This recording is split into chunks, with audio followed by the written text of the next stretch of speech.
¿Cómo están ustedes? Muy buenas noches, bienvenidos a Tolerancia Cero. Fernando Villegas, muy buenas noches. Buenas noches, Sebastián Bofill, Fernando Paulsen, muy buenas noches. Y de inmediato presentamos a nuestro invitado, el presidente de la República, Sebastián Piñera. Presidente, muy buenas noches y gracias por estar aquí. Buenas noches, Fernando, Cristian Fernando y Matías. Y yo antes de pasar a la siguiente nota y volver aquí a la mesa a conversar, quiero invitarlos a ustedes a participar en la pregunta que todos los domingos le planteamos en nuestro sitio web toleranciacero.cl. En esta ocasión tiene que ver con la institución presidencial y usted puede responder, ¿es preferible un periodo presidencial de 4 o 6 años? Ahí puede contestarlo, A, 4, B, 6 años. Responda en toleranciacero.cl. ¿Usted qué prefiere? Veamos la siguiente nota. 4 es poco para un buen presidente, mucho para un mal presidente. Vamos a ver la siguiente nota y volvemos. ¿Le parece aquí, presidente? Hoy corresponde que sean los hechos los que hablen con toda su fuerza y elocuencia. Yo creo que hubo ausencia de propuesta y pronunciamiento en algunos asuntos fundamentales que preocupan a los chilenos.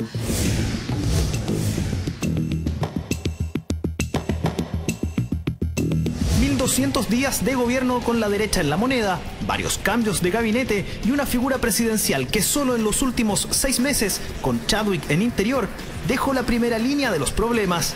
Sin duda, gobernar nunca ha sido una tarea fácil.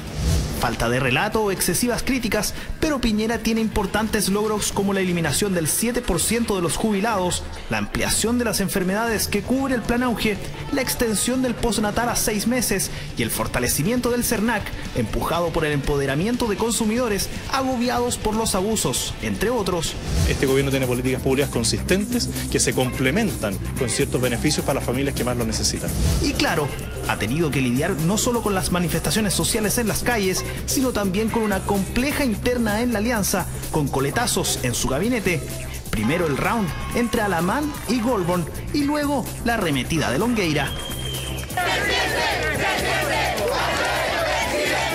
A 10 meses del fin de su gobierno y con una cuenta con olor a despedida, como dijo más de uno, el mandatario volvió sobre el gran tema de Chile, la educación. Enviaré a este Congreso una reforma constitucional que establece el kinder obligatorio para todos los niños de Chile. En la práctica, la inmensa mayoría de los niños está yendo a kinder. Por lo tanto, hacerlo obligatorio de verdad no es un gran cambio. Tampoco hubo conformidad con las cifras económicas. El aumento en las exportaciones en más de un 40% en los últimos 3 años y la omisión respecto de las inquietudes del mundo laboral dejaron también la puerta abierta para las críticas. Yo no sé de dónde sale esa cifra. Si él se compara con el 2009, que es efectivo, pero no hay que compararse con un periodo de crisis, sino que hay que compararse con un periodo anterior. El 2008 ya era superior, no a los 80.000, pero muy cercano a los 80.000. No plantean que tenemos un problema con nuestra desigualdad, con la precariedad que existe en el mundo del trabajo. Parece ser que estamos viviendo 2 Chiles distintos. Sigue pendiente la que fue una sorpresa de campaña, asociada en parte a la diversidad sexual, el acuerdo de vida en pareja. El presidente ha tenido una postura positiva respecto a estos temas, a pesar de la resistencia y del rechazo a avanzar en estos temas de parte importante de su coalición. Corren las apuestas respecto de qué hará el presidente tras el 11 de marzo del 2014, aunque para algunos está más claro que echarle agua. Oiga, pero no es justa la vida.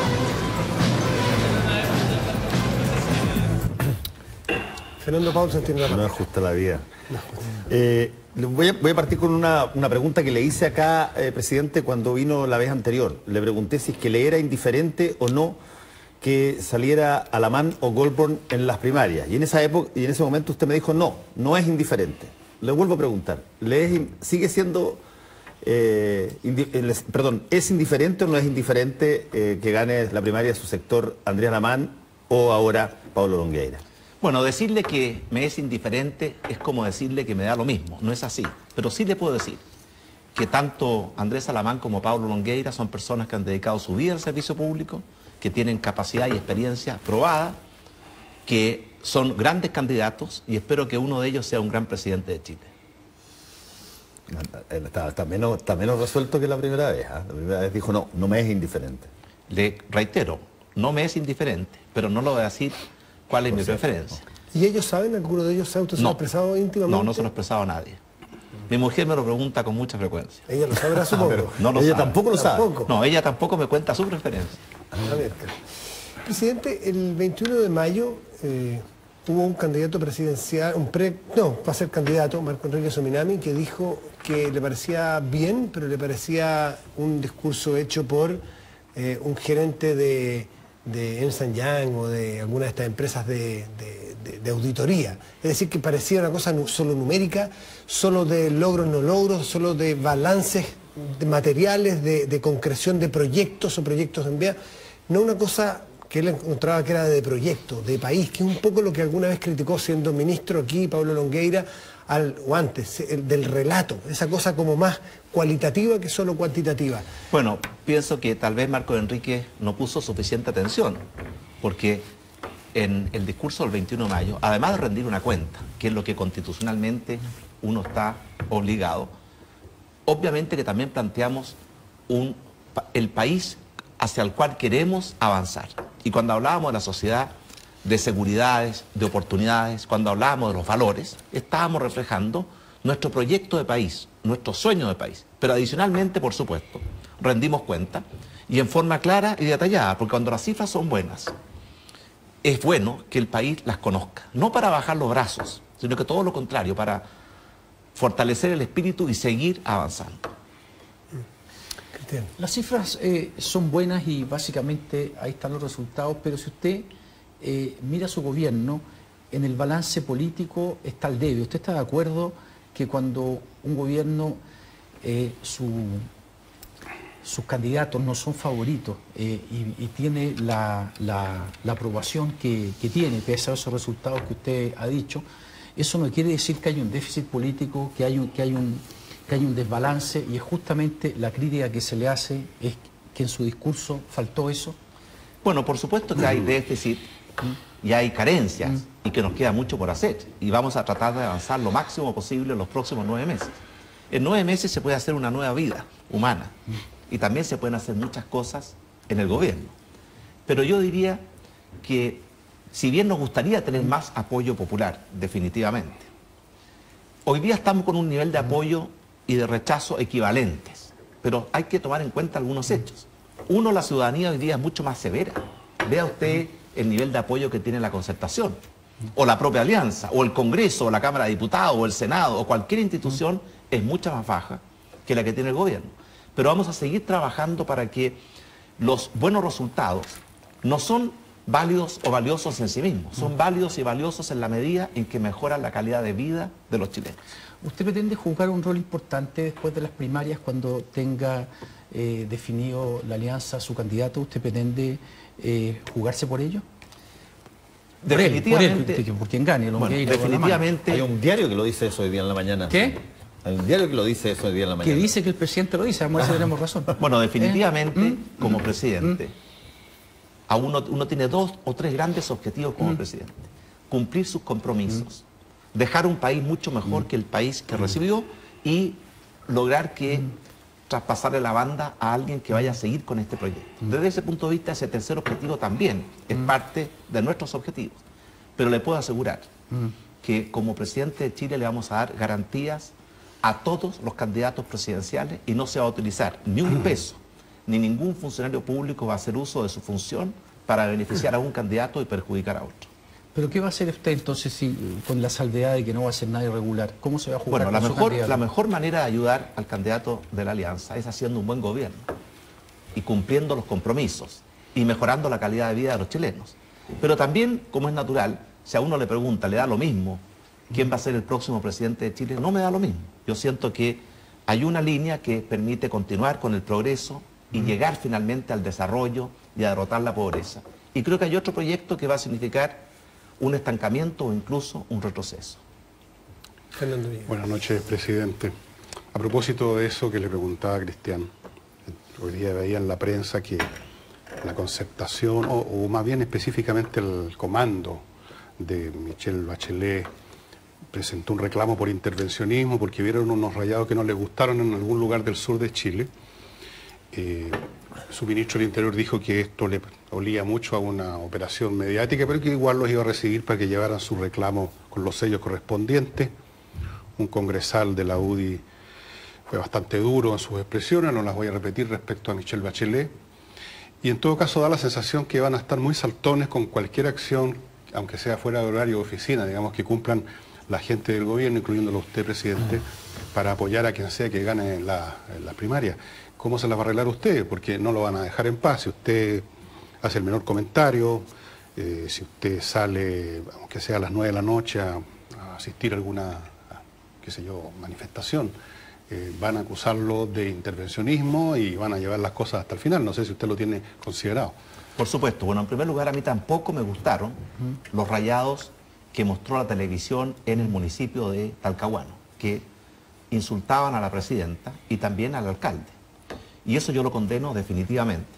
En segundo lugar, yo le puedo asegurar a usted, ya lo hicimos a través de un instructivo presidencial, que lo dicté y lo distribuimos hace varios meses atrás, en que establecemos las reglas del juego para darle garantías a todos los candidatos y no hacer uso ni abuso del Estado en favor de uno o en perjuicio de otro. Pero en tercer lugar, naturalmente que el presidente, los ministros, los intendentes, los subsecretarios, fuera de su trabajo de oficina, sin utilizar ningún medio público, tienen derecho a participar y expresar su opinión, porque son también ciudadanos, y el presidente también es ciudadano.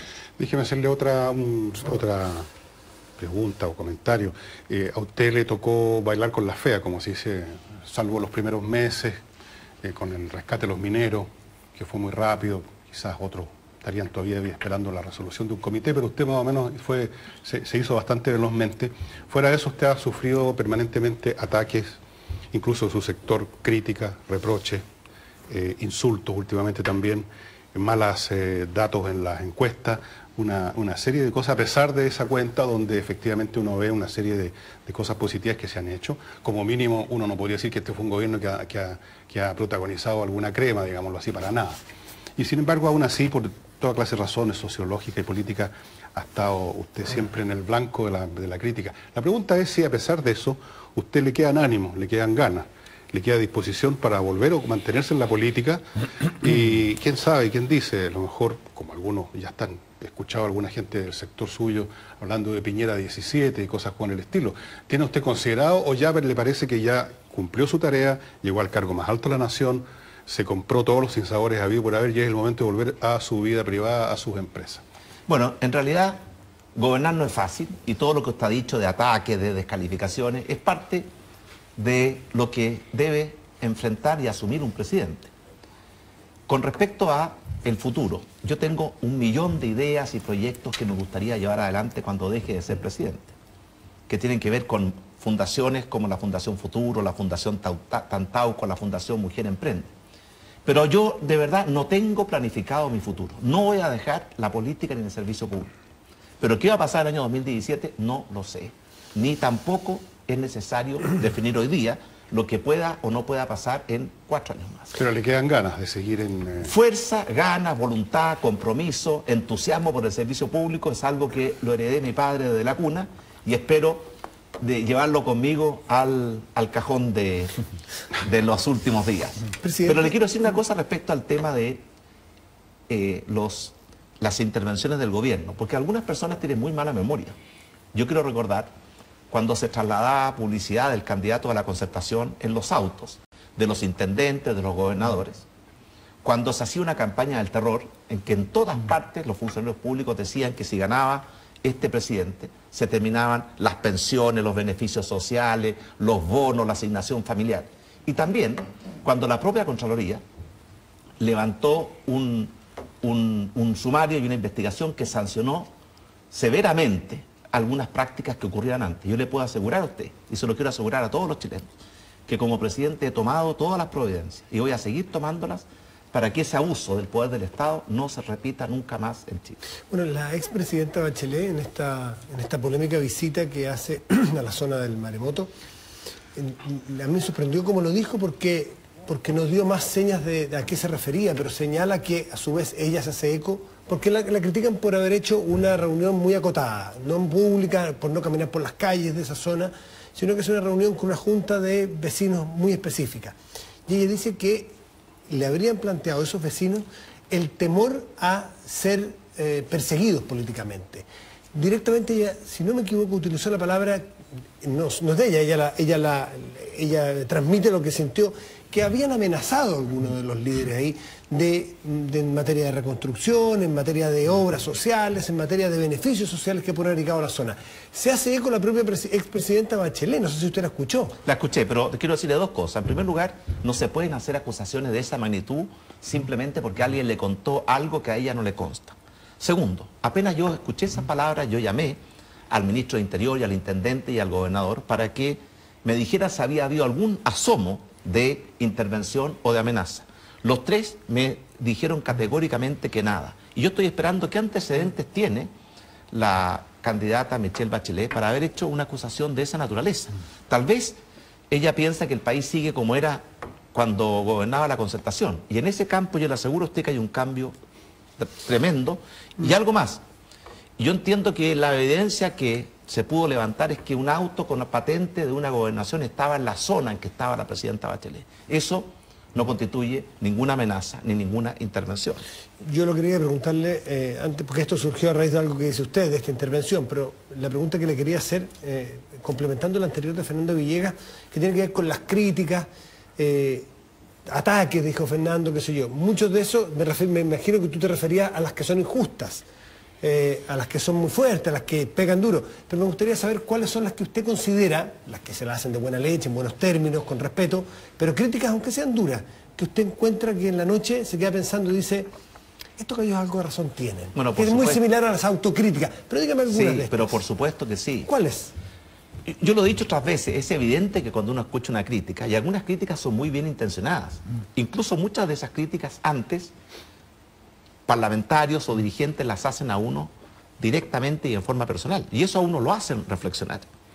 Pero cuando se hacen las críticas en la opinión pública y frente a los medios de comunicación, normalmente el lenguaje y los contenidos cambian. Y de ser una crítica constructiva se transforma en una crítica destemplada. No, me gustaría saber las autocríticas de las cosas que ya estamos en época de cierre, por así decirlo. Por ejemplo. Las principales para el efecto país, digamos. Por ejemplo, yo creo que tenemos que abordar algunos temas que este gobierno aún no ha podido abordar, pero que es parte de la agenda de los próximos meses. Uno, necesitamos una nueva reforma previsional. La reforma que hizo la presidenta Bachelet el año 2008, y que fue una buena reforma, cuando se creó la pensión básica solidaria y el aporte previsional solidario, fue una buena reforma, pero tocó a un porcentaje muy pequeño de los chilenos. Y hoy día muchos chilenos se dan cuenta, con sorpresa, al jubilar, que tiene una caída en su estándar de vida muy brutal. Y por tanto nosotros estamos trabajando en una nueva reforma previsional para asegurarles a todos los chilenos que van a tener mejores pensiones. Y eso va a significar algunas medidas duras. Aumentar la tasa de cotización previsional, promover jubilaciones más tardías o que sigan más tiempo en la fuerza de trabajo. También terminar con tanta laguna previsional. Por ejemplo, una de las propuestas que está en nuestro proyecto es que cuando una persona está sin trabajo y recibe un seguro de desempleo, ese seguro de desempleo sea imponible. Y también reformas al sistema previsional. Bajar los costos de operación del sistema, y lo cual significa bajar las comisiones y mejorar la rentabilidad de las inversiones del sistema, lo cual mejora el tamaño de los fondos. Ambas cosas, unido a lo primero, significan una mejora importante en la pensión de los chilenos. ¿Y la autocrítica es no haber planteado estas reformas al iniciar? Yo creo que debimos haber iniciado esta reforma antes. También, si usted me dice a mí, si volviéramos a repetir lo que pasó en Magallanes el año 2010 o en Aysén el año 2011, que faltó diálogo, que faltó mayor comunicación, por supuesto que sí, pudimos haber evitado momentos muy difíciles, tanto en Magallanes como en Aysén. ¿Y Barrancones, presidente? La verdad es que de Barrancones no me arrepiento, porque yo quiero contarle la verdad de Barrancones. Expliquemos lo que es Barrancones un poco para la gente. Barrancones es una central termoeléctrica a carbón que se iba a construir muy cerca de lo que es Punta Choros, Isla Damas, que es tal vez el santuario de la naturaleza con mayor riqueza y biodiversidad, no solamente de Chile, sino que a nivel mundial. Y se iba a construir una central termoeléctrica al sur de Barrancones, muy cerca, al sur de Isla Choros e Isla Damas, con lo cual las aguas calientes iban a ir hacia el norte porque las corrientes vienen del sur. Y eso iba a significar un atentado brutal a un lugar que es un verdadero patrimonio de la humanidad en cuanto a diversidad, ballenas, delfines, tortugas. El que ha estado ahí me entiende muy bien. Y yo siempre pensé que ese era un error. Y por tanto, cuando era candidato, así lo dije. Y siempre pensé que debía desplazarse ese proyecto un poco más hacia el norte, donde no había atentado o riesgo a un santuario de la naturaleza como Isla Damas. Y cuando fui presidente, lo que hice yo a través de una tercera persona fue sugerirle, proponerle a la empresa que es Suez Energy, que desplazara su proyecto. Y ellos estuvieron totalmente de acuerdo. Y por tanto no hubo un quiebre de la institucionalidad ni una imposición. Pero usted usó un mecanismo no institucional que fue por medio del empresario Juan Claro, en vez de haber esperado 2 meses y usted en el Consejo de Ministros podía haber anulado el proyecto. No, porque si hubiese anulado el proyecto en el Consejo de Ministros, hubiera estado saltando o violentando la institucionalidad. En cambio, si uno lo plantea en forma voluntaria, como el presidente lo hace permanentemente. ¿Usted cree que el presidente nos llama a veces a los empresarios de una cierta región o provincia donde hay mucho desempleo y les pide que tengan especial cuidado en proteger los empleos, en crear más empleos, en no despedir trabajadores? Esa es una propuesta, no es una imposición. No es que si no lo hacen van a ser castigados. Y por tanto un presidente muchas veces toma el teléfono y pide a distintos sectores de la comunidad cosas que el presidente cree que son buenas para el país. En el caso de AgroSuper, ¿usted llamó al presidente de esa compañía dado el problema social que estaba generando esta planta de cerdos? No, no hablé con el presidente de esa compañía, pero sí habló varias veces el ministro de Medio Ambiente o la ministra de Medio Ambiente o el ministro de Interior, porque era evidente de que había un problema grave con la planta de cerdo de AgroSuper en la zona de Huasco, porque era una planta en que se habían invertido 500 millones de dólares y que estaba generando mucho problema de olores y de contaminación que afectaban fuertemente a la comunidad freirina. Y por tanto lo que nosotros buscábamos era muy simple, que se cumpliera la resolución ambiental que había sido aprobada el año 2006. Entre paréntesis, esa resolución fue mal aprobada porque no se hizo cargo de problemas que eran evidentes que esa planta iba a generar, como el tratamiento de los desechos o los purines de los cerdos. Y como por ejemplo el tema de los olores, eso no estaba en la calificación, en la resolución de calificación ambiental, y por eso este gobierno lo que hizo fue revisar esa resolución y agregarle nuevas exigencias para compatibilizar desarrollo y empleo con no contaminar el agua, terminar con los olores y no atentar contra la calidad de vida de los chilenos de Freirina. Presidente, cuando hay 5 ministros en un mismo ministerio en 3 años, que además se considera que es un ministerio clave, porque incluso se señala que si no se duplica la energía, la situación puede terminar, pero catastróficamente. Con esa volatilidad de liderazgo, 5 ministros en 3 años... ¿Usted se refiere al Ministerio de Energía? Me estoy refiriendo al Ministerio de Energía. Bueno, es malo. Pero ¿qué responsabilidad siente que tiene quien nomina a los ministros en un ministerio clave? Sí, es verdad.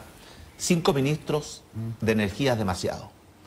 Y naturalmente que cuando un presidente designa a un ministro, la intención es que esté durante todo el periodo de gobierno. Pero no siempre las cosas se dan como uno quisiera y por distintas razones tuvimos que hacer cambios. Pero yo le puedo asegurar una cosa, que este presidente y todo su equipo se han preocupado especialmente del tema de la energía. Por ejemplo, durante este gobierno se han aprobado 11.500 megawatts de nuevos proyectos de energía, lo cual nos permite cubrir la demanda de los próximos 10 años. Durante este gobierno se aprobó una nueva norma de emisión termoeléctrica para que las plantas termoeléctricas tengan estándares de países de la OECD y no los estándares que habían antes, que eran tremendamente contaminantes. Durante este gobierno se aumentó la inversión en transmisión de 100 millones al año a 900 millones al año, lo que nos está permitiendo multiplicar por 2 la capacidad de transmisión entre Santiago y Concepción y por 6 la capacidad de transmisión entre Santiago y Copiapó. Durante este gobierno estamos intentando la interconexión del sistema del Norte Grande con el sistema central, lo cual va a fortalecer a ambos sistemas. Durante este gobierno hemos aprobado también, como nunca antes en nuestra historia, proyectos de energías renovables no convencionales. Me refiero a energía solar, a través de nuevas tecnologías, como es la tecnología de concentración solar, que Chile va a ser pionero en esa materia. Y también energía del viento y energía de las mareas. Durante este gobierno hemos propuesto 2 leyes que son fundamentales para que el sistema eléctrico en nuestro país pueda crecer en forma sana y sólida. La ley de carretera eléctrica y la ley de nuevas concesiones y servidumbres. Y por tanto, a pesar de los ministros, y usted tiene razón, el avance en materia de energía ha sido muy importante. Ahora, nos hemos encontrado con dificultades inmensas. Por ejemplo, el alza del precio del gas, del petróleo y del carbón, que ha sido 3 veces en los últimos 10 años. La judicialización de muchos proyectos en que el Poder Judicial ha tomado resoluciones que contradicen las resoluciones de los organismos técnicos competentes. La mayor oposición de las propias comunidades. Todo eso han sido dificultades muy grandes, pero a pesar de ello, hemos aprobado más proyectos y hemos construido más proyectos de energía que en el gobierno anterior, por hacer una comparación y poner esto en una base de evaluación. Sí, sobre eso. Es decir, si es que todo eso se ha construido como usted está señalando y hay garantía para 10 años, todas las ominosas predicciones que hacen las generadoras cada vez que están en medio de una aprobación, de que aquí se va a apagar la luz, de que aquí se va a cortar la cosa, que dentro de 5 o 6 años no va a haber luz, ¿no son verdad? En primer lugar, yo dije que hay 11.500 megawatts aprobados. Ahora tienen que construirse. De esos se han construido ya 15 proyectos. Por ejemplo, Santa María, Bocaminas, Ventanas, Campiche, y tenemos 20 proyectos que están en proceso de construcción y que van a aportar. Pero no significa que basta con aprobar para tener garantizada la energía del futuro. Tenemos que construir esos proyectos y esos proyectos encuentran muchas dificultades. Pero en 10 años, como dice usted, no hay problema eléctrico según lo que se ha hecho. Yo digo que con los proyectos aprobados, si se construyen, tendríamos garantizada la provisión de energía por los próximos 10 años, pero tienen que construirse.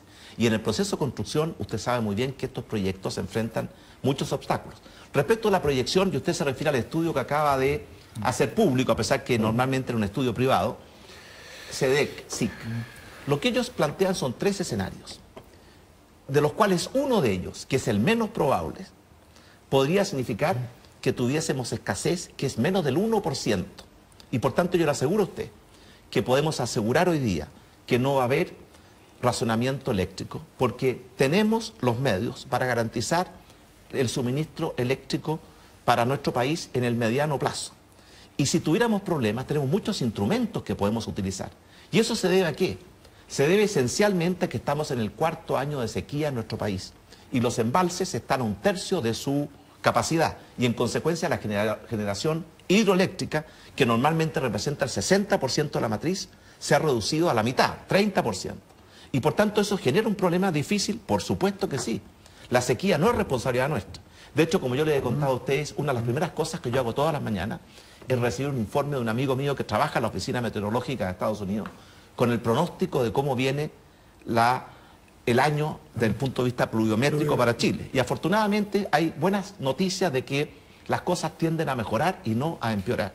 Pero para terminar este punto, es evidente que nosotros tenemos instrumentos. Por ejemplo, si tuviésemos problemas, podemos reducir el voltaje, como se ha hecho muchas veces en Chile, reprogramar el programa de mantenimiento de las centrales, utilizar el agua de los embalses para cubrir la necesidad en la hora de punta, que es cuando tenemos los déficits, porque los déficits no están en las horas de bajo consumo.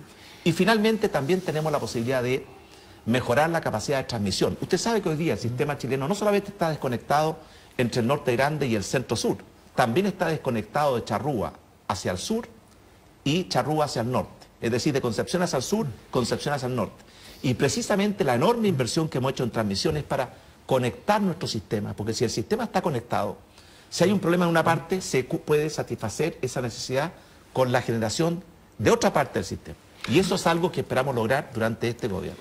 Nos vamos un segundito, vamos a hacer una pausa. Fernando Villegas a la vuelta tiene la palabra y también queremos conversar con el presidente de la República asuntos de educación que están, sabemos, naturalmente ya mucho tiempo ya en la discusión, en la mesa, pero tenemos esta semana una marcha programada y hay un montón de colegios que están y universidades que están ya moviéndose y anunciando tomas, particularmente en respuesta a lo que ellos sienten que fue la espalda que les dio a usted, presidente, el 21 de mayo. A la vuelta conversamos de ese tema y otro, ¿les parece? Pausa y volvemos. Esto no es necesario.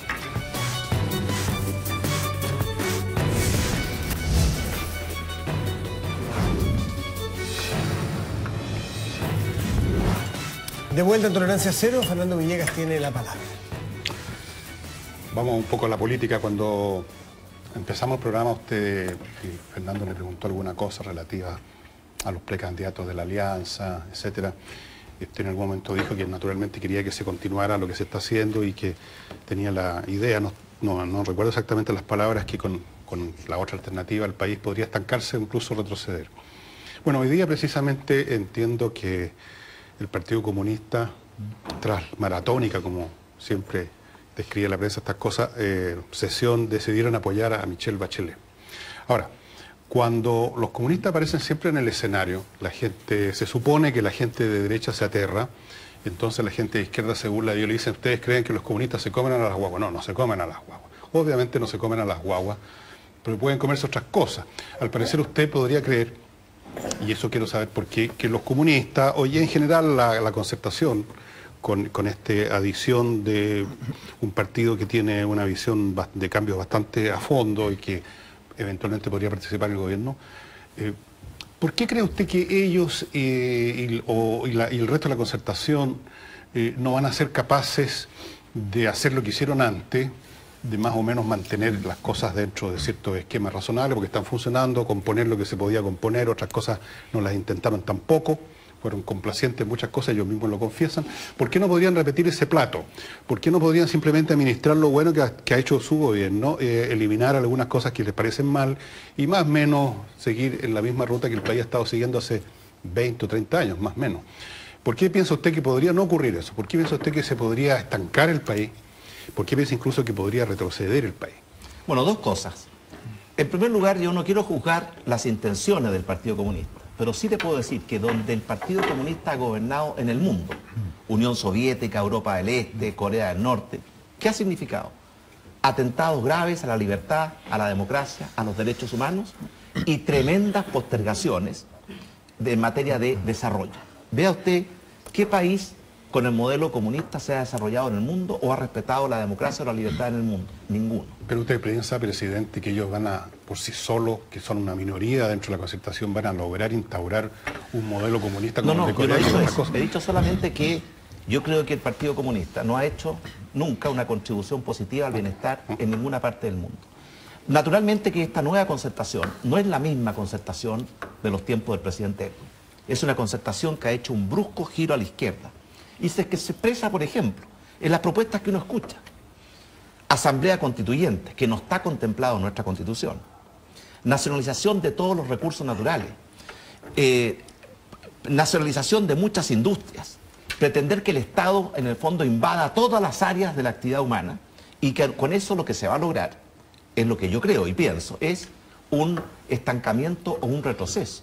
De hecho, yo creo que parte de esta desaceleración que estamos observando obedece a las propuestas que se están escuchando en el debate público hoy día. Perdone, presidente, yo no soy precisamente muy partidario del Partido Comunista, como está muy claro, pero no he escuchado ni leído en ninguna parte que ellos estén anunciando nacionalización de industria. Sí he oído la expresión, y sobre todo en el sector estudiantil, de nacionalizar las empresas cupríferas, que a ellos les parecen que se las llevan todas. Bueno, pero industrias en el sentido... No, por ejemplo, la industria minera, que es un recurso natural, o por ejemplo... ¿Usted piensa que está en el programa de la concertación nacionalizar? Bueno, no conocemos el programa de la concertación, porque hasta ahora hay muchos candidatos, en algunos de ellos sí está este programa, pero evidentemente que cuando uno escucha que se quiere nacionalizar los recursos naturales, imagínense lo que eso significa, y llevarlo todo eso al Estado, o por ejemplo, establecer que ciertas industrias no van a poder operar con participación del sector privado, como es lo que pretenden los que quieren sacar al sector privado del sector educacional. Yo creo que todo eso apunta en una dirección incorrecta. ¿Que eso se va a implementar? No lo sabemos, pero definitivamente la actual concertación, con lo que está proponiendo, es muy distinta de la concertación que conocimos en los tiempos del presidente Elwin. Perdón. Usted participó de dos elecciones presidenciales, el 2005 cuando fue derrotado por Michelle Bachelet y el 2009 cuando usted le ganó a la concertación y obtuvo su mandato. Esta elección que usted ve ahora, ¿a cuál se parece más? ¿A la del 2005 o a la del 2009? Yo creo que no se parece a ninguna de las dos, porque el 2005 y el 2009 habían diferencias, pero no había una diferencia tan fundamental respecto de lo que podemos llamar el sistema político o el modelo de desarrollo. Hoy día hay algunos que pretenden que todo está mal, que hay que hacer una nueva constitución partiendo de cero, que hay que cambiar radicalmente el modelo de desarrollo, pero no proponen con claridad cuál va a ser el modelo alternativo. Y lo cierto es que esos modelos alternativos ya los conocemos, incluso en algunos países de América Latina, y sabemos a dónde conducen. Conducen a debilitar la democracia, a debilitar las libertades, a debilitar el desarrollo económico. Ahora, desde el punto de vista político, esta elección se parece más a la del 2005 que a la del 2009. El 2005 usted tenía una carrera muy cuesta arriba, Joaquín Lavín estaba desgastado, habían dos candidatos y la expresidenta Michelle Bachelet era favorita y confirmó su favoritismo en las urnas. El 2009 básicamente era más fácil. Usted partió como muy competitivo y como favorito prácticamente desde el principio. De ese punto de opciones, de probabilidades electorales. Porque además uno de los dos va a enfrentar a Michelle Bachelet. Que usted pero el año 2005, la elección terminó siendo muy estrecha. De hecho, la diferencia todas las últimas han sido bastante estrechas. Y yo estoy seguro. La segunda vuelta usted perdió por 7 puntos. Eso va a mi juicio, ¿cierto? Es 53, 47. No, estrecha en segunda vuelta. Pero 7 puntos en cualquier. No, creo que fueron menos de 7 puntos, pero... 6 puntos, póngale, pero que no me quite 6. No me quite. No es muy estrecho. Oiga, no sabe lo que cuesta. 6 puntos. Oiga, Cristiano, no sabe lo que cuesta ganarse ese puntito que son... ganó Eduardo Frei por 58-42. Que son 80.000 votos. Pero usted ganó por 52-48, fueron 4 puntos y todo el mundo sabía que usted ganaba. Y la vez anterior fueron 6 puntos. Que yo considero que es estrecho. Y yo creo que esta elección también va a ser estrecha. Yo estoy convencido de que esta elección no es un libro, ¿cierto?, cerrado, es un libro abierto. ¿Por qué no va sabemos. a ser estrecha? Porque, por 3 razones. Primero, porque han sido estrechas todas las elecciones desde el año 99. Segundo lugar, porque estoy convencido que la gente cada día más va a apreciar lo que significa un país que recupera su capacidad de crecer, de crear empleo, de mejorar los salarios. Y eso es algo que va a pesar también. Y en tercer lugar, porque noto la actual concertación tan desviada hacia la izquierda y tan alejada de lo que es el sentido común, que también creo que eso va a hacer a la gente reflexionar y votar pensando en su familia, en sus hijos, en su futuro. Y eso creo que va a estrechar las actuales evidencias que muestran las encuestas. Presidente, yo quiero retomar una parte que colocó Fernando, que era esta apreciación del comunismo, como usted dijo, como incapaz de generar nada positivo en los modelos que implica.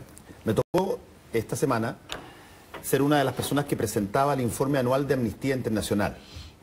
Y hice un ejercicio, y lo dije abiertamente ahí a las personas que estaban. ¿Qué pasaría si es que uno escogiera a los socios comerciales de acuerdo a los informes anuales de Amnistía Internacional? Entonces me salía este país que promovía la desaparición forzada de ciudadanos, que ejecutaba a miles de personas, estoy citando, ejecutaba a miles de personas al año, que conculcaba los derechos de libertad de expresión, que tenía detenciones arbitrarias. Y uno se podría preguntar, ¿ese nos gustaría como socio comercial? Es un país comunista, dicho sea de paso, y es China. Y sin embargo, nosotros hablamos cualquier cantidad sobre el comunismo y muchas veces probablemente con razón.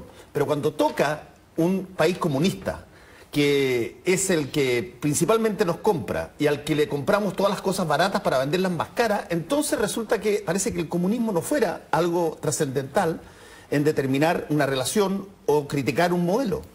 No, es trascendental cuando uno tiene diferencias de fondo en la concepción de la democracia, de la sociedad, del desarrollo. Sin embargo, la política exterior chilena, y desde hace mucho tiempo, recordemos que Chile restableció relaciones diplomáticas con China hace más de 40 años. La política exterior chilena en ese sentido es en cierta forma pragmática, porque hace tratados de libre comercio con países que no necesariamente comparten los valores de la sociedad chilena, pero nunca renuncia a seguir defendiendo las libertades y los derechos humanos. Por ejemplo, cuando yo estuve en China, este fue un tema que tratamos con el primer ministro chino y de hecho acordamos que ese diálogo iba a continuar en nuestras oficinas de Naciones Unidas. Y por tanto, lo que hace Chile es tener relaciones con todos los países del mundo y busca relaciones comerciales con la mayor cantidad posible de países del mundo. Acabamos de firmar un tratado de libre comercio con Vietnam, por ejemplo, pero simultáneamente no renuncia a levantar su voz en los foros internacionales y en todos los organismos competentes en defensa de la libertad de los derechos humanos. Estoy totalmente de acuerdo y eso ha sido para todos los gobiernos, pero no cabe la menor duda, y usted convendrá conmigo, no cabe la menor duda de que cuando se trata de países comunistas que comercian con Chile y nos conviene, nos compran todo el cobre que podamos sacar, son como menos comunistas que los otros países comunistas. Mire, yo entiendo su punto, pero no es solamente China. Chile, su estrategia de apertura hacia el mundo de Chile ha sido una estrategia muy abierta. Ha sido básicamente tratar de establecer tratados de libre comercio o acuerdos de cooperación con todos los países del mundo que quieran hacerlo y que estén disponibles para hacerlo. Y por tanto, tenemos relaciones, como yo le decía hace un momento atrás, no solamente con China, también tenemos relaciones con otros países comunistas, como es el caso de Vietnam, por darle un ejemplo. No tenemos con Corea del Norte porque ese es un país que no cree ni participa del libre comercio. Y por lo tanto, efectivamente, la política comercial va por un carril, pero eso no significa que Chile no mantenga sistemáticamente su posición coherente y consecuente en materia de defensa de la democracia, la libertad y los derechos humanos en todos los foros del mundo. Y eso es algo que yo creo que es una buena tradición de nuestra política exterior. Presidente, usted hablaba también recién de los países comunistas, ¿no es cierto? Y uno se le viene a la cabeza el término de la dictadura del proletariado. Pero cuando uno viene a Chile y ve el modelo nuestro en los últimos años, podríamos perfectamente hablar, ya a la luz de los abusos planteados por autoridades de su propio gobierno, aquí estuvo Juan José Ossa, por ejemplo, se podría hablar de la dictadura del mercado a veces. Que el mercado puede ser muy eficiente, o sea, así como la dictadura del proletariado puede ser muy eficiente para darle a todos lo mismo, aunque sea muy poco, la dictadura del mercado puede ser muy eficiente para generar riqueza, pero muy mala para promover justicia. Hay socios de su propia coalición que han salido a defender, incluso a costa de criticarlo mucho a usted, y voy a nombrar nombre y apellido, Jovino Novoa, por ejemplo, y muchos otros que no se han atrevido a dar la cara, Jovino Novoa por lo menos da la cara, con libros inclusive, de que están muy nerviosos que hay algunos sectores de la derecha en que son poco derechas, que defienden poco esos principios. ¿Usted cómo se siente frente a esas críticas de una derecha que me imagino que usted ha tratado de impulsar más hacia la justicia social, hacia mercado, sí, pero más regulación, porque aquí ha habido unos abusos que no nos vamos a poner a detallar ahora. En todas las industrias que busquemos ha habido acusaciones fundadas de abusos del mercado. Entonces me gustaría saber cuál es su reflexión sobre esta dicotomía entre dictadura y proletariado, que a algunos les gusta graficar de manera muy ampulosa y como metiendo cuco, pero hay otros dicen con toda justicia, bueno, si nos sacan la dictadura del proletariado, entonces la dictadura del mercado, ¿dónde queda? Bueno, este país no transita hacia un punto intermedio, que no haya dictaduras de ningún tipo, sino que haya justicias sociales, políticas y de mercado. Bueno, Matías, todas las dictaduras son malas. La del proletariado y la del mercado, porque al fin y al cabo no atienden en su integridad lo que es el espíritu y lo que son las necesidades de los seres humanos. Por eso nuestro gobierno no quiere quedarse con ninguna de las dos dictaduras. Yo sé que algunos piensan que los principios de la centro-derecha son orden, ley, crecimiento. Yo creo que es una visión estrecha de lo que son los principios de la centro-derecha. Al menos los principios por los cuales yo he luchado toda mi vida y por la cual quise ser presidente. Y lo que estamos haciendo desde la presidencia no es solamente esos valores que son importantes. También es muy importante la justicia social, la igualdad de oportunidades, la tolerancia, el respeto. Y le quiero decir en esto dos cosas. En materia de igualdad, porque hoy día la Concertación plantea la igualdad como un tema central. Hay dos formas en Chile que se mide la desigualdad. Uno es la encuesta CACEN y la otra es la encuesta de la Universidad de Chile. No hay más. Las dos muestran, y aquí tengo el informe, las dos muestran que en este gobierno se han logrado los menores niveles de desigualdad desde la década de los 70. Y aquí está la información con su fuente, que la puedo compartir con ustedes. Y por otra parte, yo también pienso que cuando uno defiende la economía social de mercado y defiende la innovación, el emprendimiento, la creatividad, la iniciativa privada, porque yo creo que eso es fundamental para el desarrollo de los países, y al mismo tiempo defiende la libre competencia, que no haya monopolios, defiende los derechos de los consumidores, defiende los derechos de los trabajadores. No hay ninguna inconsistencia, no hay ninguna contradicción, todo lo contrario. Para que la economía social de mercado tenga legitimidad, que es muy importante, y eficacia, que es muy importante, tiene que haber innovación, emprendimiento, iniciativa privada, pero también tiene que haber mercados competitivos, defensa de los derechos de los consumidores, defensa de los derechos de los trabajadores. Y por tanto, cuando este gobierno, que yo creo que se ha comprometido, y la gente lo ha podido notar, con la defensa de los derechos de los consumidores, creando el CERNAC financiero, haciéndose parte en la demanda contra, por ejemplo, el Banco del Estado, y también haciendo una serie de medidas para evitar, por ejemplo, que los contratos sean modificados en forma unilateral por voluntad de los bancos, sino que requieran el consentimiento expreso de los consumidores. Todo eso apunta en una dirección, que es entender que los valores de la centro-derecha son no solamente que haya crecimiento y prosperidad, también que haya justicia social e igualdad de oportunidades. Así como usted plantea que la concertación tiene un lastre en algunos que propenden a dictaduras del proletariado, estoy poniéndolo no en palabras suyas, pero un poco para ejemplificar, ¿usted estima que en su sector también tienen esos lastres de algunos que siguen siendo nostálgicos de esta dictadura del mercado? Sin duda que hay alguna sombra en la concertación y también en la alianza. Lo importante es tener conciencia de esas sombras y luchar contra ellas. ¿Qué pesa más en la alianza hoy día? ¿Los religiosos, los ortodoxos del mercado o las personas que entienden que hay que efectivamente poner muchas más regulaciones para que opere la economía social del mercado? Bueno, por supuesto que en esto la visión del presidente es la que prima. Y no es casualidad que... Pero no es casualidad, estamos hablando de día. En su gobierno, ¿no? Pero a usted le gusta hablar de futuro también. Sí, no, el futuro... Bueno, yo tengo mucha confianza que, por ejemplo, Andrea Alamán y Paulo Longueira comparten absolutamente. De hecho, los dos participaron activamente en la estrategia para hacer de la sociedad chilena una sociedad más justa, con mayor igualdad de oportunidades, por eso el ingreso ético familiar, por eso el SEGNAC financiero, por eso nuestro compromiso en la defensa de los consumidores, claro, firme y permanente. Le doy un ejemplo, en el caso del Banco del Estado, eso se gestó durante los gobiernos de la concertación. Fue nuestro gobierno el que destapó el caso de la Polar, en que las denuncias venían de mucho antes. Fue este gobierno el que se hizo parte en la demanda del Banco del Estado, que se había producido ese abuso mucho antes. Y por tanto yo creo que hemos dado pruebas suficientes de que la visión nuestra como gobierno de la Alianza no es una visión que crea que el mercado es una diosa a la cual hay que adorar. ¿Cree en el mercado? Sí, pero también cree que el mercado requiere como contraparte un buen Estado, que corrija las distorsiones, que combata los abusos, que logre mayor igualdad de oportunidades. Pues le termino diciendo lo siguiente. Yo estoy convencido que una economía social de mercado, cuando falta Estado, es angustiante para la gente que lo necesita. Por ejemplo, los consumidores que son abusados. Pero cuando sobra Estado, es asfixiante para la gente que tiene que trabajar y producir. Y eso es el exceso de burocracia. Hay que encontrar ese justo equilibrio.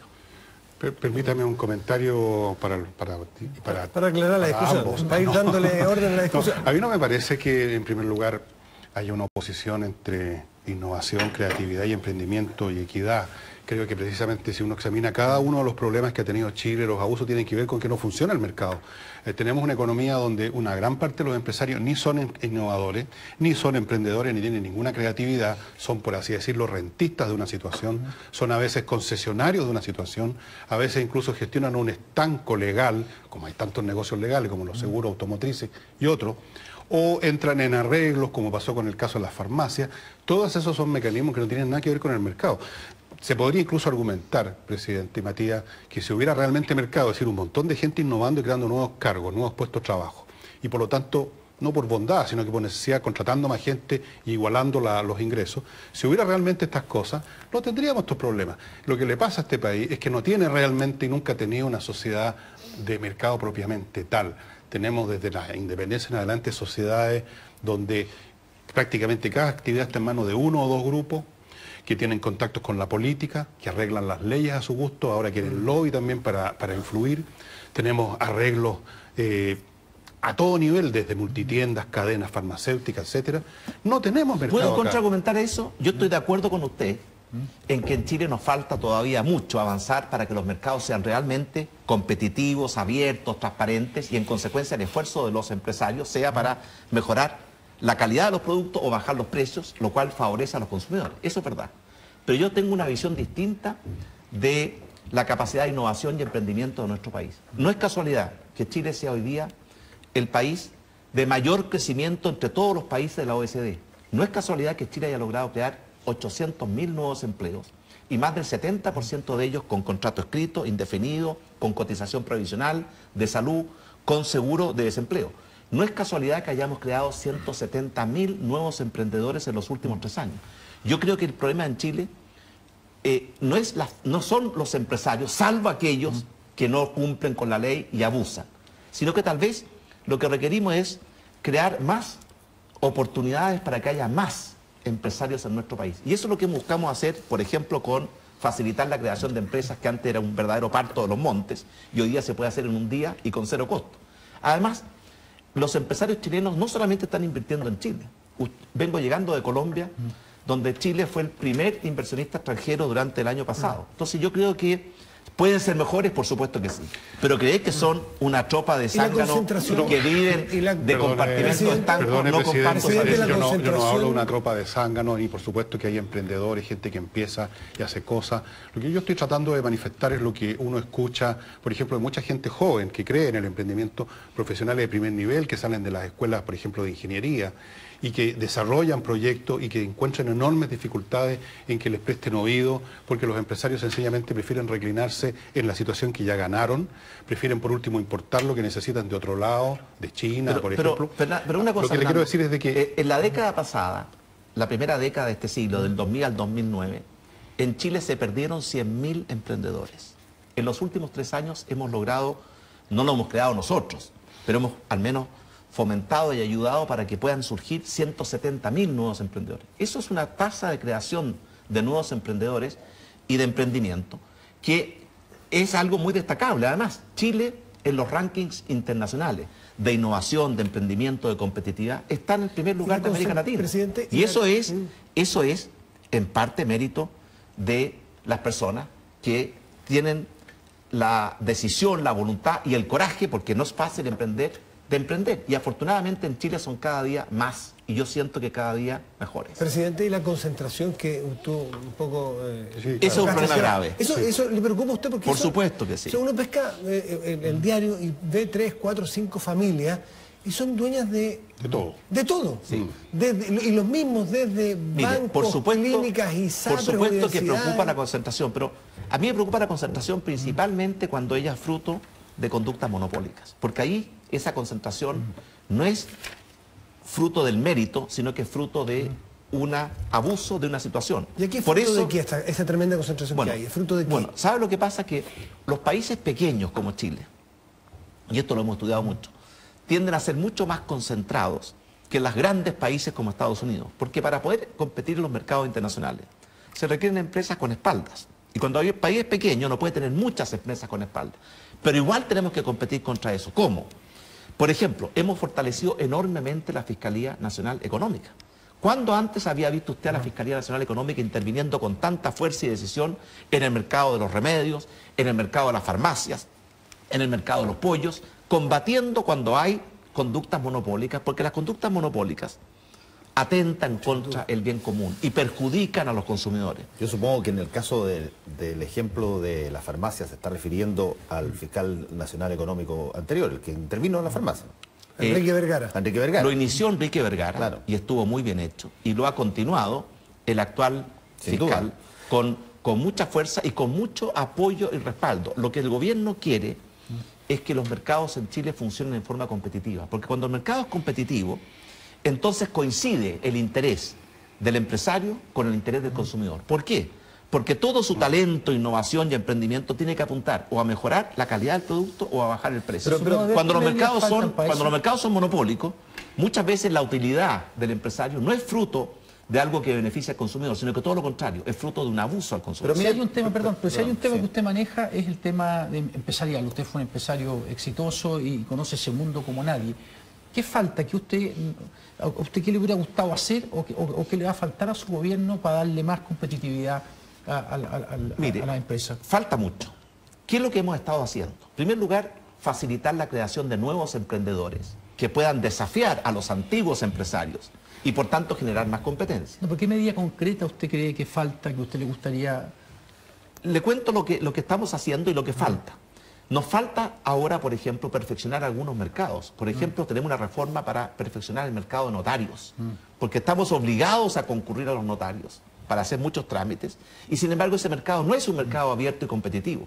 Nos falta firmar más tratados de libre comercio, porque cuando Chile firma tratados de libre comercio, entonces los empresarios chilenos ya tienen que competir no solamente entre ellos, también tienen que competir con los que proveen los bienes desde el extranjero, y eso hace más competitivo la sociedad chilena y mejora la calidad de vida de los consumidores. Pero mire presidente, en el sentido de lo que estamos conversando, y para apoyar un poco el planteamiento que hizo Matías, ustedes sacaron el CERNAC financiero y que es un instrumento que puede, por cierto, solidificarse mucho más, pero es tremendamente importante y usted lo ha citado muchas veces. El CERNAC financiero tenía una cláusula original que pusieron en el proyecto suyo que establecía un certificado de CERNAC financiero para todas las casas, de tal forma de que las empresas de retail, las empresas que lideraban con los instrumentos financieros, tarjetas básicamente, tuvieran una garantía certificada por el CERNAC financiero.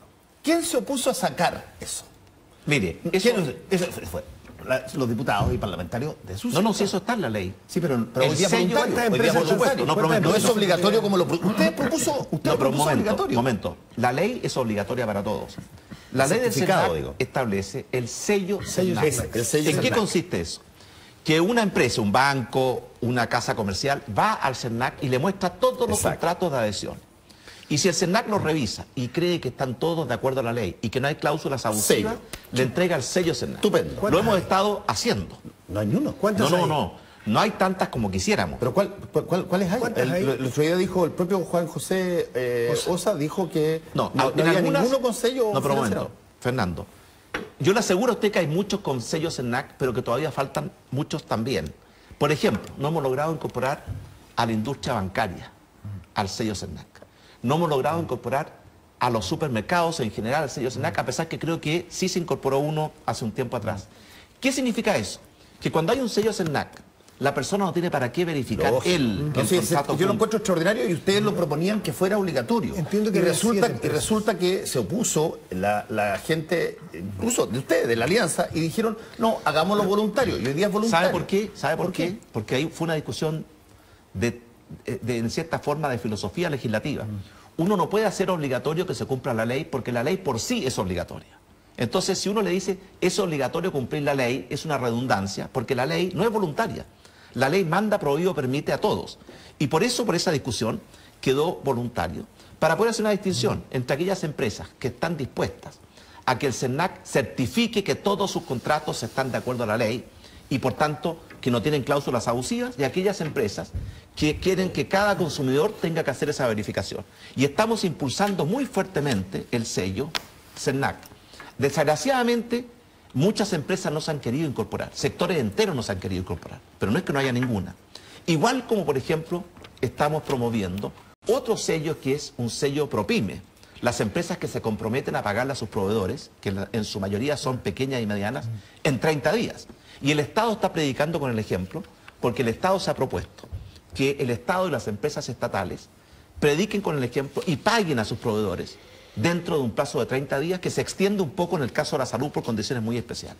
Presidente, vamos a hacer una pausa, tenemos que tocar el tema de educación que dejamos enganchado en el primer bloque, porque la gente de las redes sociales ya está cobrando su opinión sobre lo que sucedió después del 21 de mayo con los estudiantes que están movilizados, y además su opinión sobre la última intervención pública del ministro Mañalich, donde dijo que estaba muy protegido. Me gustaría saber quién lo protege, si es usted o se refiere a otras personas. Pausa y volvemos. Accenture.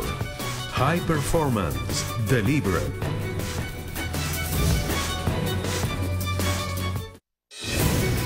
Sura. Ahorrar es crecer. Entra en aprendoahorrar.com.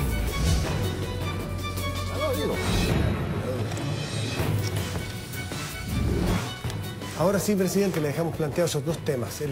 Los estudiantes están muy movilizados, hay una podría decirse, una reanimación de los procesos con tomas en colegios, en universidades, a partir del 21 de mayo, porque ellos sienten directamente que usted les dio la espalda el 21 de mayo.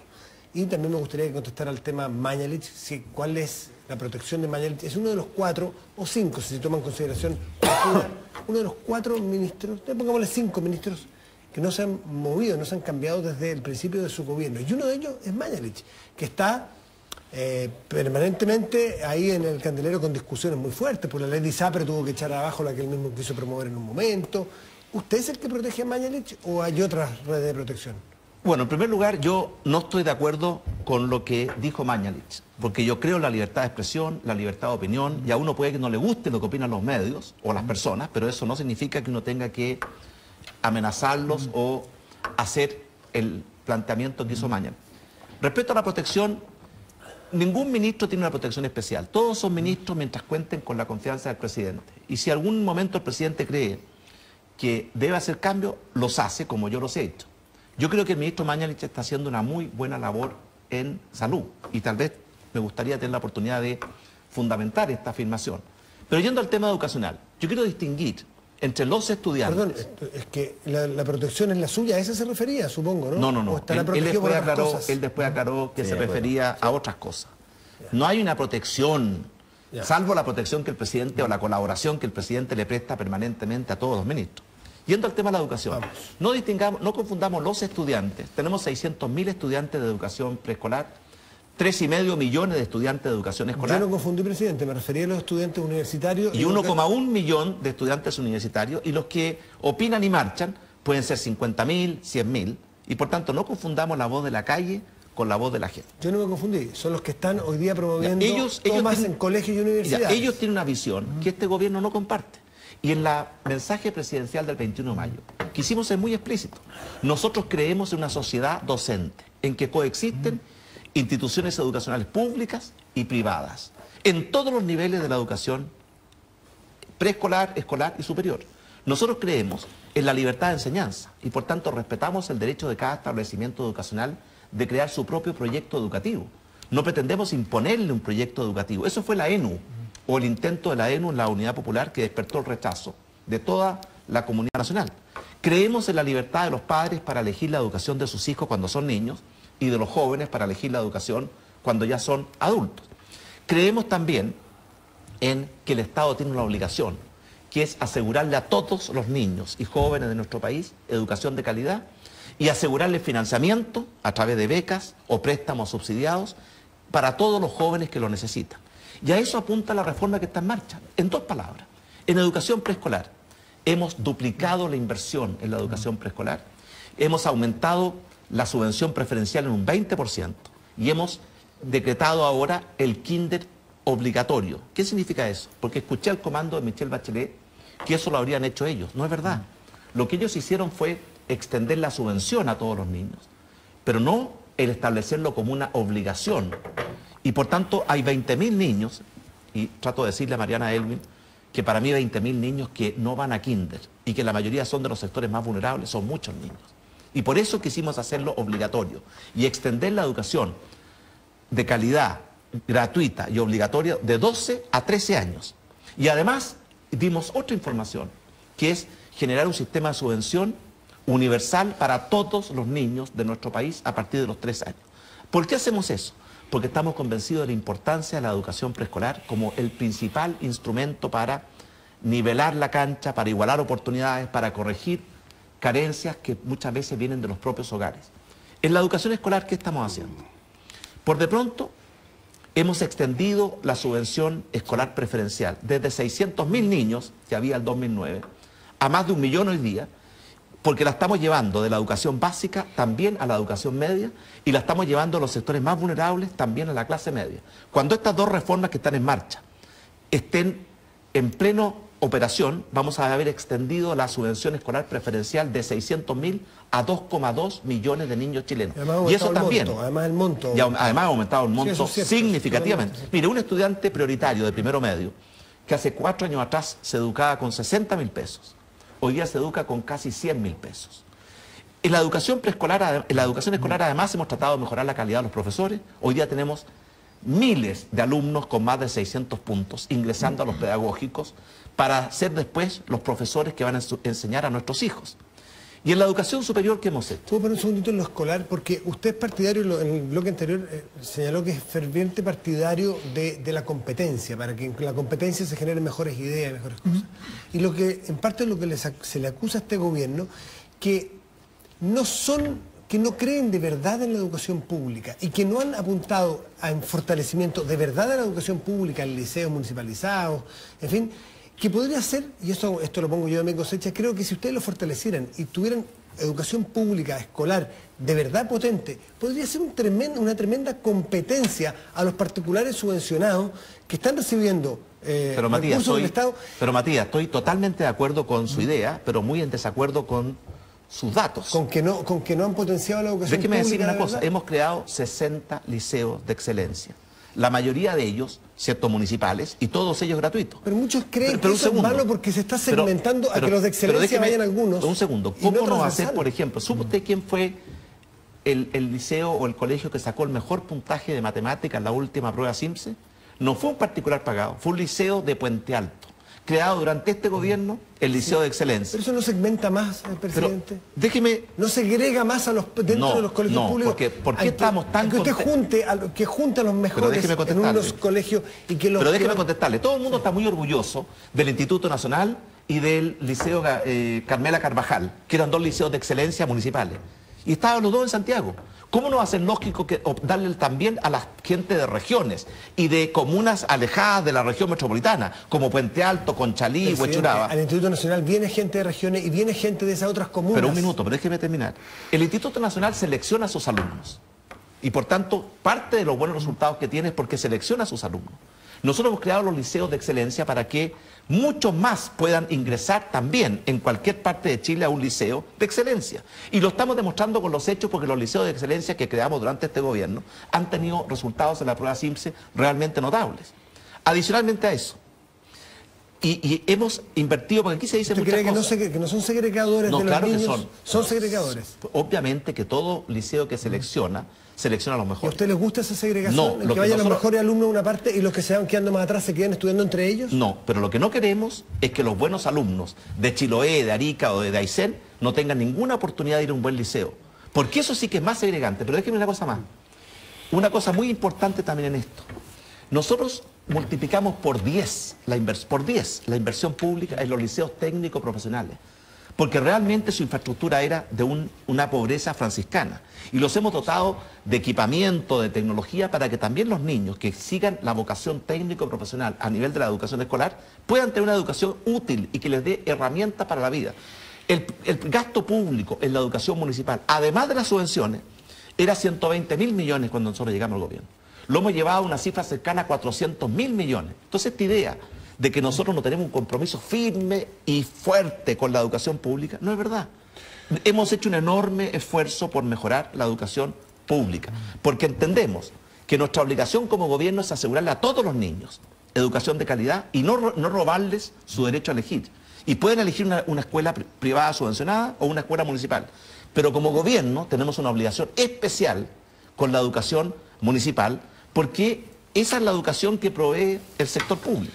Y por tanto usted tiene razón, que si mejoramos la educación municipal, vamos a generar una muy buena competencia a la educación privada subvencionado, que ahí sí que también se segrega por copago, los que pueden pagar 15 veces. Bueno, que no podemos seguir porque hay otros temas. Me imagino, Matías, presidente, que el concepto de liceo de excelencia tiene sentido en términos de que el colegio sea de excelencia y no que los alumnos sean de excelencia. Los alumnos de excelencia, los tipos más dotados intelectualmente, da lo mismo donde entren a estudiar, van a ir para arriba.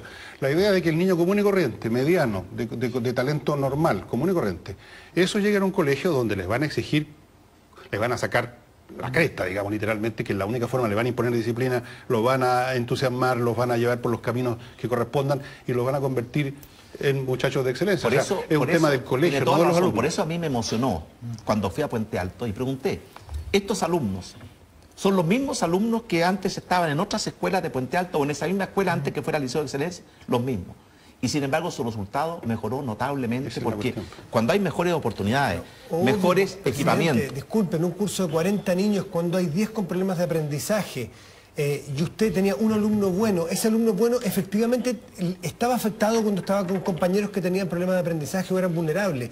Pero cuando usted lo saca y lo pone con puros niños súper mateos, obvio que le va a ir bien a ese colegio. Pero ese curso, un segundo, el promedio de ese curso, cuando usted le saca a los 2 mejores, ¿cómo le fue el resto? Pero la quiero decir a usted, los mismos alumnos de ese liceo de Puente Alto, los mismos alumnos. Yo estuve allá porque fui a inaugurar ese liceo y fui después, cuando sacaron el mejor puntaje en matemáticas, a felicitarlos. Los mismos alumnos, con mejores condiciones, mejoraron notablemente su rendimiento. Y quiero decir algo más con los... Estaban rodeados de otros mejores alumnos, presidente, porque se les segregó. Pero ¿dónde está el promedio de los otros niños? Pero le acabo de explicar, Matías, que son los mismos alumnos. Los mismos alumnos que antes, sin tener las oportunidades, rendían X, ahora con un mejor liceo, y con los mismos alumnos rindieron mucho mejor. Pero hay algo más que quiero decir yo porque no pude referirme a la educación superior. Este gobierno ha incrementado el número de becas para la educación superior de 118.000 a 300.000 y queremos llegar a 400.000. Ha mejorado también en los créditos que reciben los alumnos. El crédito CAE, que fue instaurado durante el gobierno del presidente Lagos, tiene una tasa de interés del 6%. Y el crédito Corfo del 8%. Rebajamos la tasa de interés al 2%, lo que significa bajar la cuota en hasta 40%. Y se sacó la Establecimos que nunca van a pagar más del 10% de sus ingresos. Y por tanto, si un estudiante no tiene ingresos, porque no tiene trabajo, no tiene ninguna obligación de pago. Y hemos establecido en un proyecto de ley que está en el Congreso, que a los 15 años, cualquier saldo de deuda que exista, se elimina. En síntesis, ¿qué estamos diciendo? Que este gobierno se ha comprometido a garantizarle una beca garantizada por el Estado a todos los estudiantes con mérito que pertenezcan al 60% de los hogares más vulnerables. Y garantizarle un crédito subsidiado, que en el fondo es mitad crédito y mitad beca, por la baja tasa de interés, porque no paga más del 10%, porque a los 15 años se anula la deuda, al 30% restante. ¿Quiénes han quedado fuera de este mecanismo de financiamiento? Solamente el 10% de los alumnos más privilegiados. Y a mí me parece que no es justo, ni es conveniente, que con el dinero de todos los chilenos, habiendo tantas necesidades, le estemos pagando la educación superior al 10% de los alumnos más privilegiados y no le estemos dando educación de calidad a esos cientos de miles de niños de sectores populares que necesitan y requieren una educación preescolar y escolar de calidad y que requieren las becas o los préstamos para acceder a la educación superior. Entonces aquí hay diferencias de principios y naturalmente que este gobierno ha explicitado los principios desde el primer día. Ahora, que a algunos estudiantes esto no les guste y que quieran, ¿cierto?, terminar con la educación privada subvencionada o que quieran que el Estado destine sus recursos a financiar a los más ricos, bueno, nosotros no estamos de acuerdo con eso. Presidente, fuera de la gratuidad, ¿en qué usted discrepa de las demandas que tiene el movimiento estudiantil? Por supuesto que compartimos absolutamente la intención. No estoy hablando de las medidas que le están pidiendo. Lo voy a decir de inmediato. Obviamente que todos queremos educación de calidad para todos los niños y jóvenes chilenos. Eso no es patrimonio ni monopolio de los estudiantes. Eso es parte de por qué hemos aumentado el presupuesto de la educación en Chile. De 8.900 millones el año 2009 a 14.000 millones el año 2012.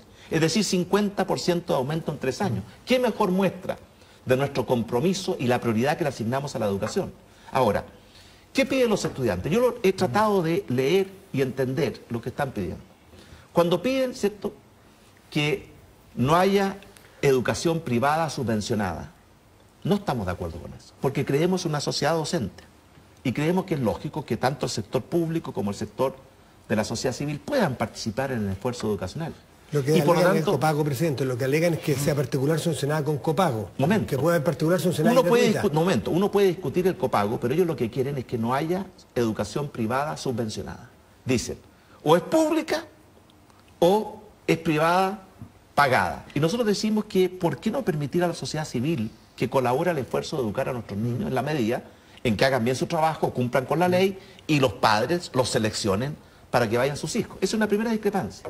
Segundo, nosotros no creemos que el Estado tenga que asegurarle educación gratuita, universitaria, a los alumnos más privilegiados de Chile, porque tenemos muchas otras prioridades que desde un punto de vista social y moral tienen mayor valor. Ahí hay una segunda discrepancia. Presidente. Y tercera discrepancia.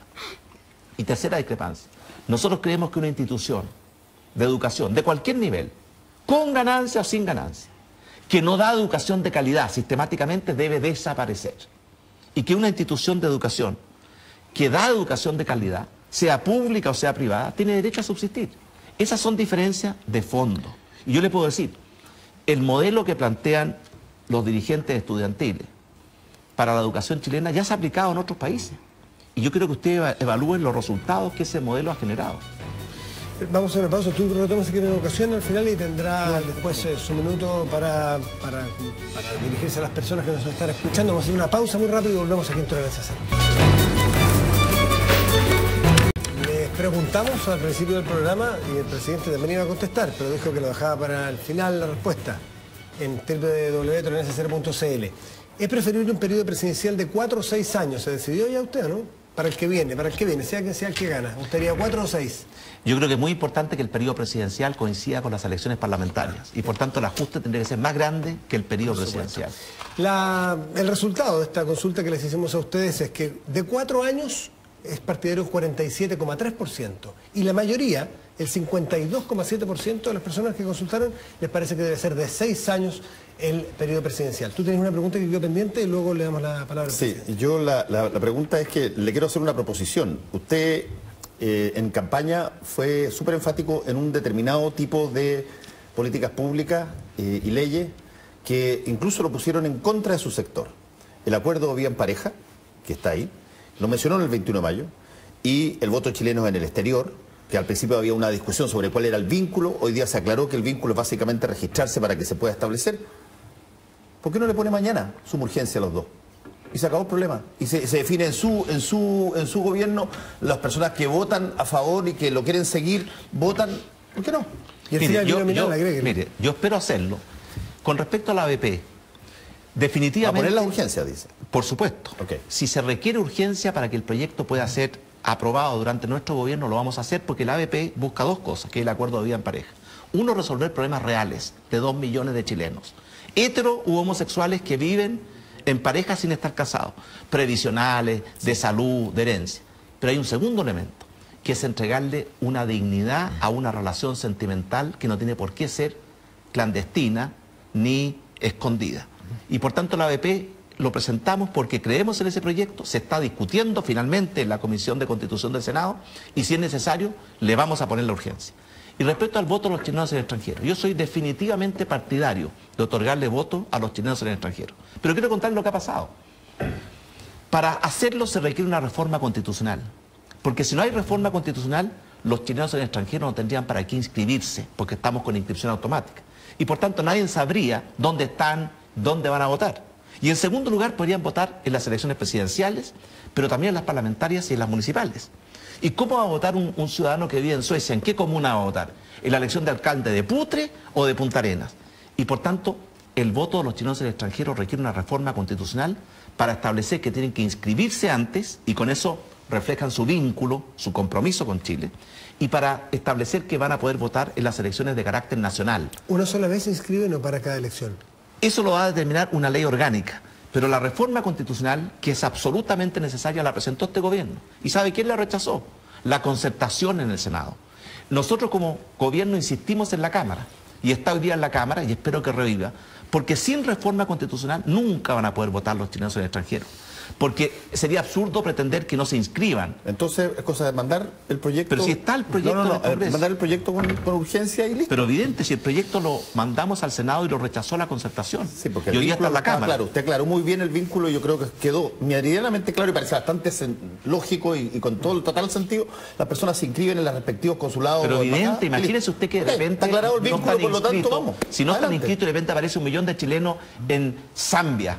Tienen que saber el gobierno para poder tener las mesas electorales, tienen que saber las listas y los candidatos para poder tener... Ese era el obstáculo que había. Ahora, evidente, por eso está resuelto. Hay que ponerle urgencia. Pero para eso se requiere que haya más racionalidad y no rechacen la reforma constitucional que es indispensable para que puedan votar los chilenos extranjeros. Y se lo digo directamente a los senadores que la rechazaron. Presidente, su minuto que habíamos prometido que usted tiene de dirigirse a las personas que nos escuchan. Le agradezco mucho, estos minutos son muy apreciados. Minuto feliz se llamaba antes. Se llamaba minuto feliz antes del torneo. Yo quiero decir solamente lo siguiente.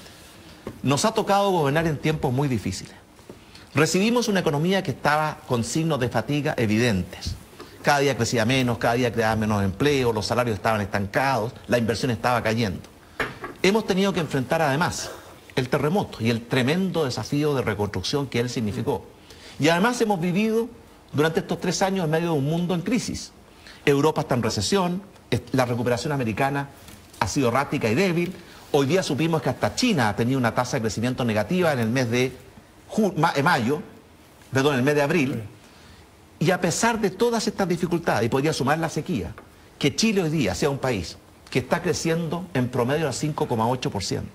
Que ha creado 800.000 nuevos empleos, lo que nos ha acercado al pleno empleo, que los salarios hayan mejorado un 10% real, que la inversión haya pasado del 21 al 27% del Producto Interno Bruto, creciendo al triple de lo que crecía antes, que la inflación esté bajo control, que hayamos podido además reducir la pobreza y las desigualdades, tanto medido por CEPAL, por CACEN o por la Universidad de Chile, es algo que no es casualidad, es algo que es fruto del esfuerzo de todos los chilenos, pero también de políticas públicas serias, responsables. Y por eso yo quiero hacer un llamado a mis compatriotas. Chile no está inmune ni blindado frente a la crisis internacional. Ningún país está inmune. Vea lo que está pasando en Brasil, vea lo que está pasando en Argentina, que prácticamente han dejado de crecer. Y por tanto tenemos que cuidar lo que juntos hemos hecho. Y por eso yo quiero hacer un llamado a los chilenos, a ser responsables, a no poner en riesgo algo que nos ha costado tanto lograr. Vamos por buen camino hacia el desarrollo y hacia derrotar la pobreza, pero nadie asegura que este camino va a continuar. Si caemos en el populismo, la demagogia, la irresponsabilidad, podemos desviarnos del camino como nos ha ocurrido tantas veces en el pasado. Y por eso mi llamado es a cuidar Chile, a actuar con responsabilidad. La libertad significa derechos, por supuesto, pero también significa responsabilidad. Y yo veo a mucha gente que está muy consciente de sus derechos, pero no reconoce ninguna responsabilidad. Y que está muy consciente de las obligaciones de los demás, particularmente el Estado, pero no acepta ninguna responsabilidad propia. Tenemos que darnos cuenta que este camino no es fácil. Todavía no hemos llegado a la cumbre. Nos falta todavía seguir creciendo para poder hacer un Chile que logre superar el subdesarrollo, derrotar la pobreza y hacer una sociedad más justa. Y ese es el proyecto que no puede detenerse, que yo espero que continúe. Presidente, muchas gracias por estar aquí. Muy buenas noches. Buenas noches. Muy buenas noches a ustedes y a ustedes en su casa. Hasta la próxima semana. Estén bien.